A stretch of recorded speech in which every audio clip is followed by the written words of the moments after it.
everyone. Welcome to our second installment of On the Couch with Dr. Miles. And we are actually on the couch this time, practicing safe social distancing.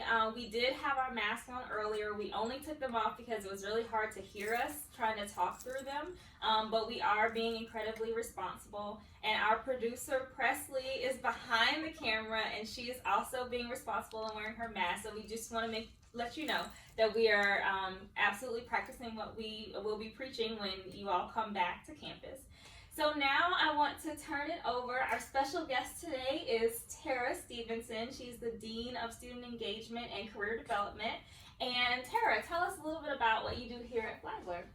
So I love to tell people that I have the fun job on campus is I get to be involved with the students through their exciting times coming onto campus for orientation and welcome week and move-in, and then working with students on what they can get involved in and how they can become the student that they want to be, and then what are the different things they can get involved in throughout their time at Flagler to build up their experiences so then we can help them tell their story when they graduate.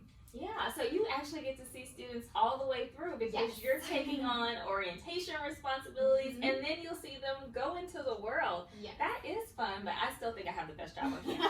But we don't have to make it a competition. We don't have to compete. It's fine. Okay, so first things first. I have a set of questions here, and I'm going to ask you some questions, but we can go off script if we need to. But my first question: so Student Affairs has made a strong effort to reach out to students during the stress of COVID-19 and over the summer.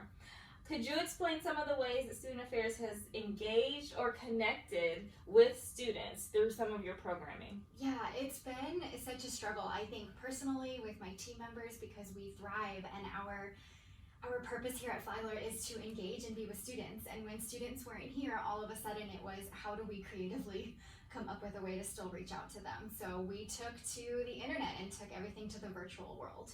We started doing our workshops through social media live sessions or recorded sessions. We started offering some game nights. So we did bingo at lunchtime. We did trivia nights, which are my favorite. So please be keeping an eye out for more of those, because I have no idea what many of the answers are, but it is fun to still participate and see what everybody else knows. Didn't I win one? I think you might have, yes. But I have learned so much about the Avengers and all the other Marvel characters through fun trivia nights. A lot of other passive program opportunities where students can just stay connected to the college. So we have Cooking with Chrissy, our Director of Student Activities, where she is a master in the kitchen. Let me tell you, I just wish I was able to taste some of the food that she's doing. And then some other different opportunities for students to explore museums or different cities, Harry Potter things, all ways to keep Flagler in your mind.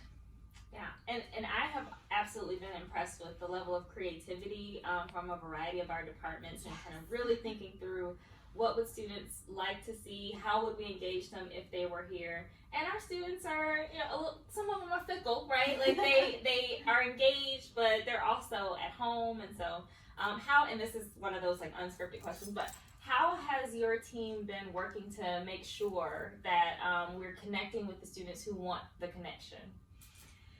I think trying to maintain some sort of normalcy, if at all possible, I think is what's helping us to connect with students.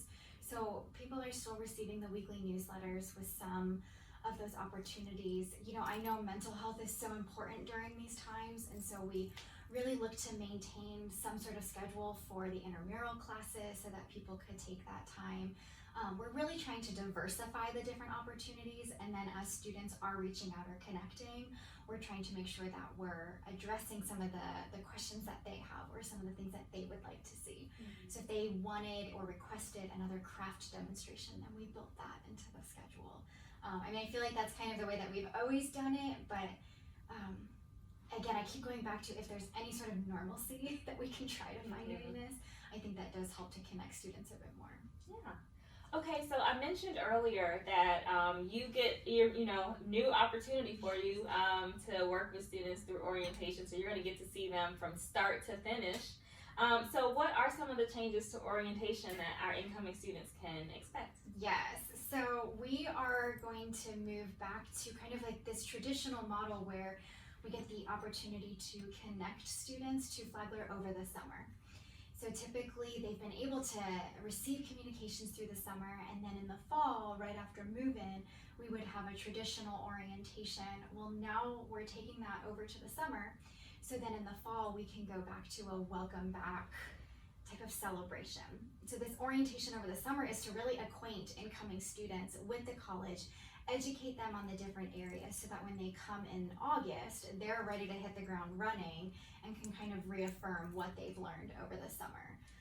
So how will those online components that are happening over the summer really move students into getting acquainted over the fall? It's an interesting concept, because of course I would love to be able to host students over the summer on campus, but there will be a lot of different videos that students can learn about different opportunities on campus. But then we are also building in live Zoom sessions with offices on campus and employees, also students. I'm really excited that beginning soon we will be doing some reach out to our incoming students, and so some of our student leaders, some of our athletic coaches are going to be calling our incoming students. So you may not recognize the phone number, you may let it go to voicemail, but know that we are calling because we definitely want you to know we're thinking about you and that we're excited to have them on campus. Yeah, well, so I'm getting some emails from students who are like, are we really coming back in the fall? And I'm doing my best to reassure students, as far as I know, yes, we are. We want to come back in the fall as well. We want to see you here. It's been very quiet and we absolutely miss you. So what are some of the things you're planning for the fall that you're most excited about? Well, move-in day always has a special place in my heart, and so I think because that's this big kickoff of energy and excitement, and so even though it will look different this year, nothing has changed for me. That is an exciting fall event. Other things that I always look forward to for the fall is trying something new. If somebody has an idea, let's see what happens. So if you have ideas and you want to send them on in, come on over. I do always love the traditional Harry Potter. That's something that I think the college and student activities and student affairs has worked so hard to be a collaborative effort. And so I think that will be something that I look forward to. It's going to be an adjustment for everybody because I have things in my mind of how they used to look, and it might look a little bit different this fall, but our intention is to still bring those big traditional Flagler special events. Yeah. Well, I'm excited. This will be my second fall here at Flagler, and so I'm excited to see how, after my first fall, I've seen the traditional way, so I am really excited to see what we bring that will still keep students engaged, but also absolutely keep them safe and socially distant. So I'm gonna shift gears a little bit because there's no way that we can have a conversation right now without acknowledging everything that's going on in the world.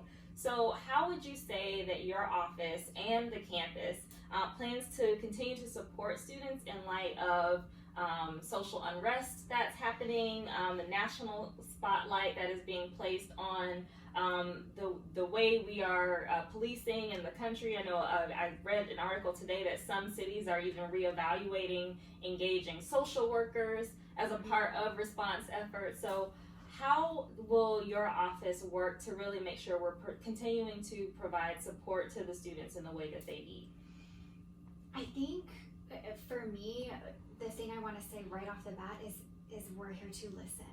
And I think that that's so important during this, is that we need to listen to the students and then help connect them across campus. And so whether that's offering up partnerships with the Office of Diversity and Inclusion, Title IX, whether that's seeking out partnerships within academics, as new information is coming about and as reforms are coming about, I think this is a wonderful opportunity for student affairs and academic affairs to really collaborate and look at what is the research out there, and then what are some of the reforms that are coming for social engagement, and social reform, and how can we support that. Yeah.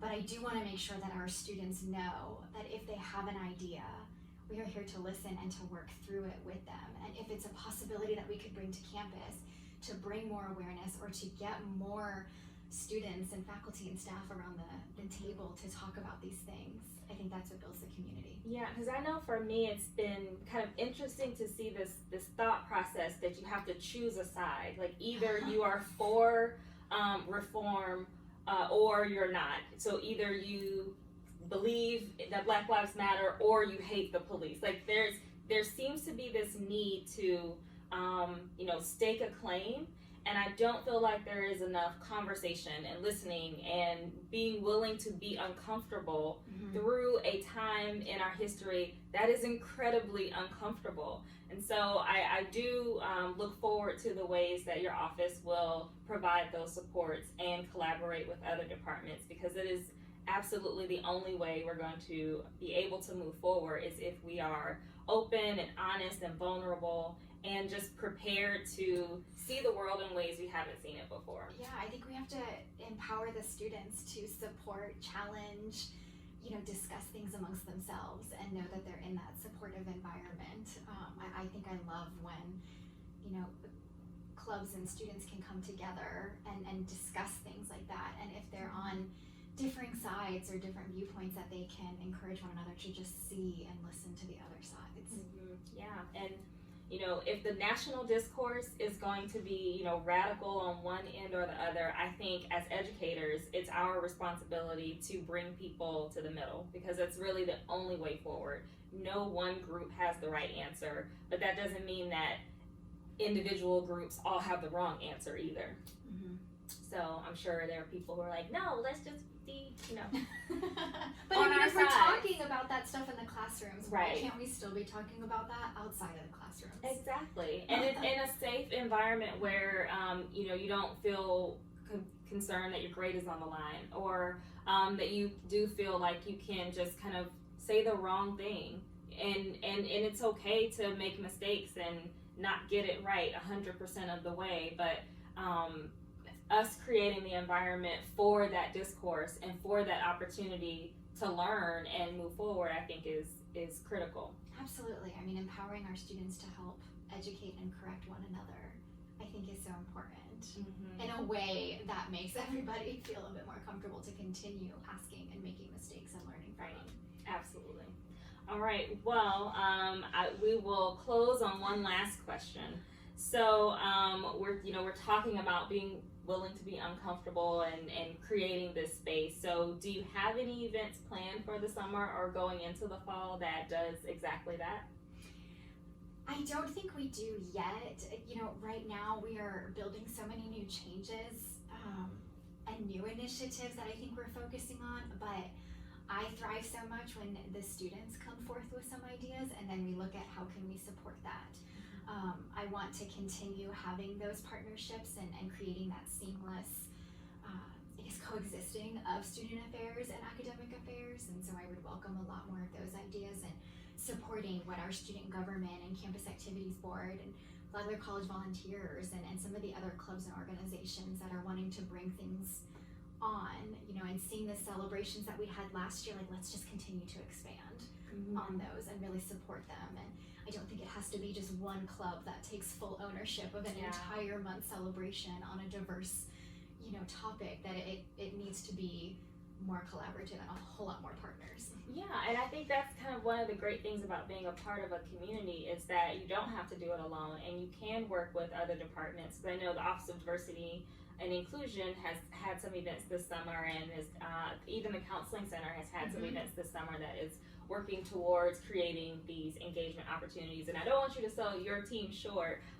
Those collaborations, in my opinion anyway, are already happening in the promoting of those events and being very willing to provide space for those events to happen. So I do foresee, at least from my perspective, it looks like your office has already started, and that and I know you will continue to do so in the fall. So, and that's one of the things that I think it makes us unique and is something exciting, is that we can support those initiatives across campus. We can come up with some ideas and then find more partners. It can be this back and forth.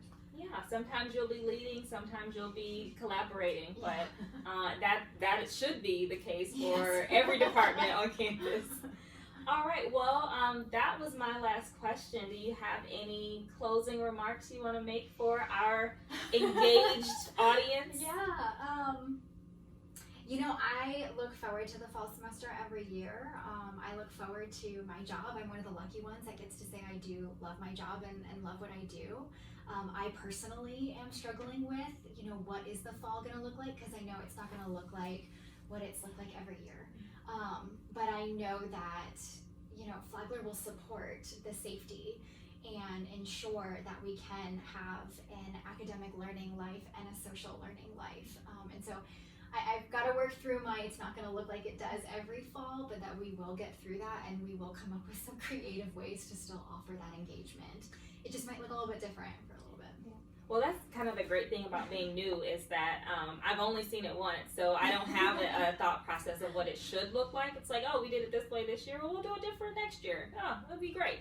So I look forward to continuing to work with you. I look forward to all of the great things that we'll do with our students. And for our audience, I thank you so much for tuning in. I hope this has been informative and helpful. And feel free to reach out to me at any time or to my producer, Presley. I have to shout her out one more time if you have any ideas for future On the Couch topics. So, bye. See ya.